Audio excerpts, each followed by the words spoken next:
Ahmedabad civil હોસ્પિટલમાં 166મું અંગદાન થયું હતું। મહેસાણા જિલ્લાના કડી તાલુકાના વતની રંજનબેનના અંગદાનથી 4ને નવજીવન મળ્યું। હૃદય અને બંને કિડની અને લીવરનું દાન મળ્યું। સિવિલ હોસ્પિટલ ખાતે થયેલ 166માં અંગદાનની વિગતો જોઈએ તો મહેસાણા જિલ્લાના કડી ગામ ખાતે રહેતા રંજનબેનને બ્રેઇન હેમરેજ થતા સારવાર અર્થે અમદાવાદ સિવિલ હોસ્પિટલમાં દાખલ કરવામાં આવ્યા હતા।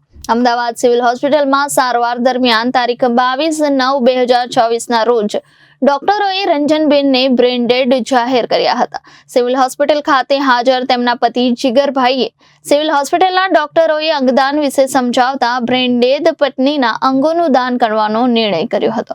અમદાવાદ સિવિલ હોસ્પિટલના અધિક તબીબી અધિક્ષક ડોક્ટર રજનીશ પટેલે જણાવ્યું હતું કે રંજનબેનના પતિ જીગરભાઈએ અચાનક આવી પડેલી દુઃખની ઘડીમાં પણ હકીકતને સ્વીકારી પરોપકારી નિર્ણય કરી 4 લોકોની જિંદગી બચાવવાનો ઉમદા નિર્ણય કર્યો હતો, જે ખૂબ જ સરાહનીય છે। સિવિલ હોસ્પિટલ દ્વારા અત્યાર સુધીમાં કુલ 166 અંગદાતાઓ થકી કુલ 536 અંગોનું દાન મળેલ છે, જેના થકી 520 વ્યક્તિઓને જીવનદાન મળ્યું છે।